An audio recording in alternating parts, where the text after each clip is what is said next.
What's up, guys? How's it going? So today I saw Captain America Brave New World, and let me tell you, it's not nearly as bad as some people think it is. It's getting way too much hate. I will say it's not amazing though. It's just a solid mid-tier MCU film.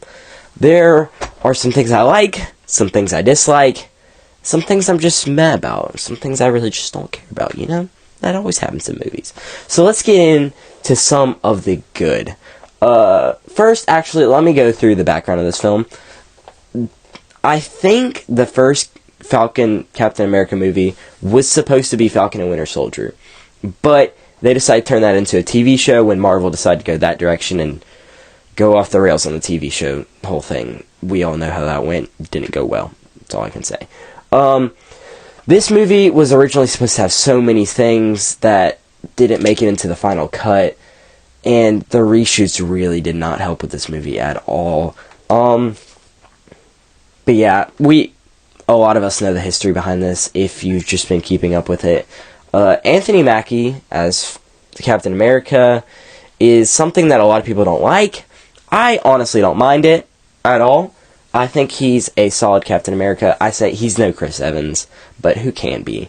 But yeah, so let's get into some of the good of the film. First, Anthony Mackie was great. He always brings a good performance in these movies. I really liked his partner, Joaquin. He was so much fun. He was a good comedic relief. I do like how they did scale back the comedy in this film and really push forward the drama, but I did like the lighthearted moments because there is a lot of comedy in this film still, especially between Isaiah and Joaquin. Another good part of the film, Isaiah. He was amazing. I really loved his storyline in Falcon and Winter Soldier. I think he was one of the better parts of that show, even though, honestly, I think this movie overall is better than that show, because that show just gets so convoluted. The John Walker storyline in that show is amazing, but everything else is just kind of, yeah. So yeah, Isaiah's whole storyline was great. I love how he's like, I can't go back. Like, everything he says makes sense, you know? One character I did really enjoy that was part of the reshoots was Giancarlo Esposito. I have no idea what his character's name was in this movie. The Serpent King? I honestly don't know. But I feel like he did do a good job. I thought he died there for a minute. If he just died there in that second scene he was in, he would not have been a good character at all. But we get one more scene with him, and I really think that does push him to be really good. Then Harrison Ford, of course. Harrison Ford always pulls out great performances, except in Dial of Destiny. Dial of Destiny was just an awful movie. Just overall a train wreck. He might have just been trying to get a paycheck for this movie, but I honestly do think he did a really good job, and I thoroughly enjoyed him. Some other good things. A lot of the CGI looked good. We'll get into a little bit more of that type of stuff in a minute when I talk about the bad. But the CGI on Red Hulk overall looked really good. I didn't like how little screen time Red Hulk had, but I do love the big reveal. My dad did not see that coming at all, just because he hadn't seen like any marketing for this film at all. So I think he really did enjoy that. Some other good parts of this movie. I love some of the fight scenes. The whole aviation scene was really good and really well paced. And overall, this movie was really well paced. The whole plot was pretty solid, even though it did get confusing and messy and stupid at some points. But in the end, it all worked out really good and felt like a good plot and all. But now it is time to get into the bad parts of this movie.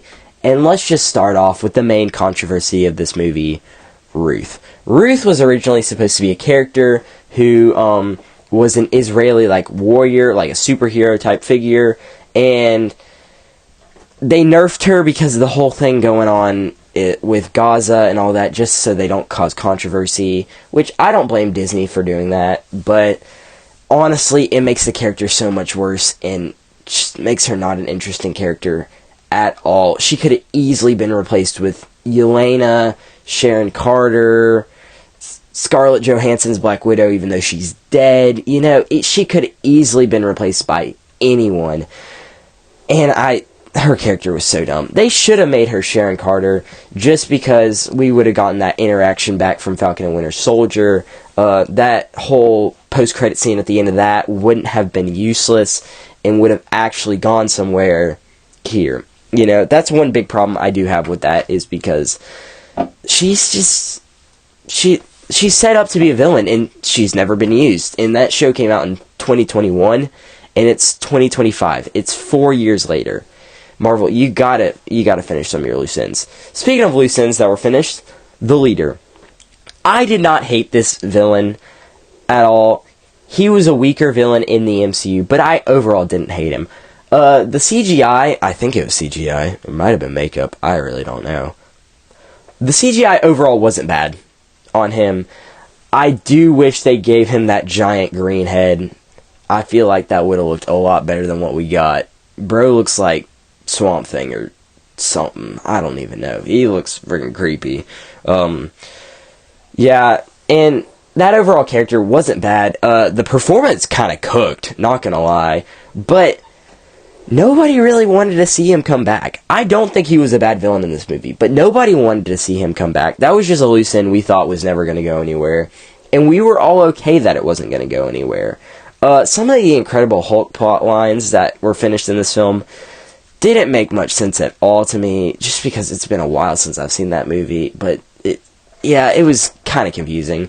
I did like the relationship between Thunderbolt Ross and his daughter Betty. I do think that was a good relationship right there that was solved. But let's get into another thing. The third act was a little messy.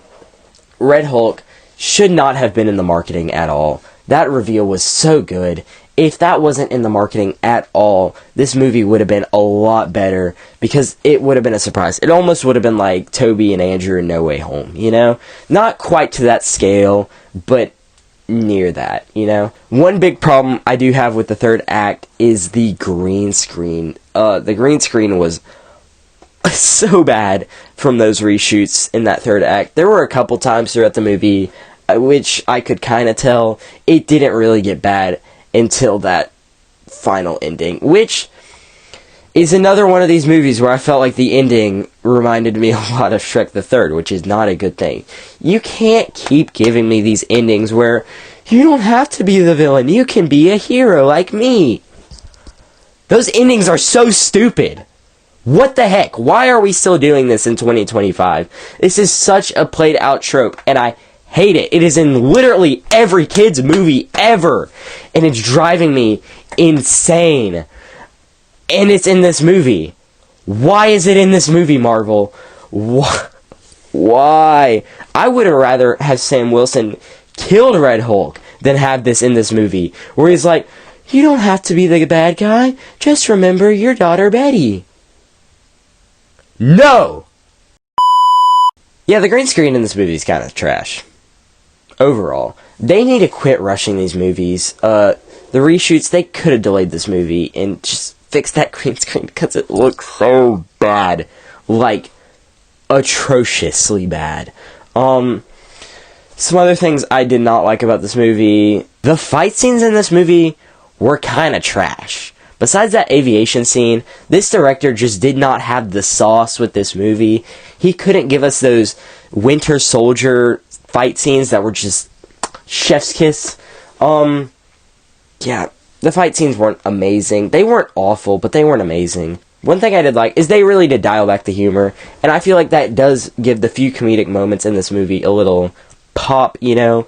Just want to add a little bit of zip, okay? I did like a few references to past Marvel movies with the Ant-Man thing. That's something that went over, I think, just about everybody in my theater's head. Just because it's kind of a very under-the-radar thing that most people forget happened in Ant-Man. And most people forget Ant-Man even existed, let's be honest here. And I did love the reference to him being a counselor and all. But one last thing I want to talk about that I hated was its reliance on referencing other movies. Eternals, The Incredible Hulk, Falcon and Winter Soldier were all required watches for this movie. If you didn't watch those movies, you probably had no idea what was going on at all. I had to explain so much to my dad on the ride to the movie, just because I knew it was coming and he did not understand what was going on, because he's a very casual Marvel fan. I am not. I have watched almost all the Marvel products. I still have a few I need to check out before, Secret Wars and stuff. But it is definitely, you definitely need to see Falcon and Winter Soldier. You definitely need to see The Incredible Hulk. Maybe need to see Eternals. That is a very important plot line in this movie, is the Eternals plot line. But overall, this movie was a mid-tier Marvel movie, which is kind of disappointing. Let's get in really quick to why this movie was a big disappointment for most people. And that is because last year we got one Marvel movie. This was supposed to be the Marvel resurgence. This year was supposed to be Marvel is back, baby, let's go. We were supposed to end TV shows, not entirely, but just dial them down, because after Endgame, they were like, TV show, TV show, TV show. And we got like 3 movies that entire time. And most of those movies went completely under the radar because everybody was just focusing on the shows. This movie was a big disappointment because we were setting 2025 up to be the year of Marvel. The year of Marvel. And this movie wasn't as good as people wanted it to be and wanted this year of Marvel to be. I think Thunderbolts and Fantastic Four will deliver, but if they don't, Marvel's got to figure something out, because Marvel might be doomed. Got him. They might be doomed if they don't figure the situation out, because after Endgame, man, it has been a train wreck, an absolute train wreck. But Captain America Brave New World, what did you guys think about it? I kind of enjoyed it. I thought it was a pretty solid Marvel movie. I think I'd rank it like right below like Far From Home, because I actually did kind of enjoy Far From Home. And like right above probably like Ant-Man 2. I don't know. Iron Man 2, I think. Something like that. I don't know. Go look at my MCU list on Letterboxd. So yeah, make sure you like and subscribe. Check out some of my other videos. But we will have more coming for you in the future. So make sure to stay involved, I guess. So yeah.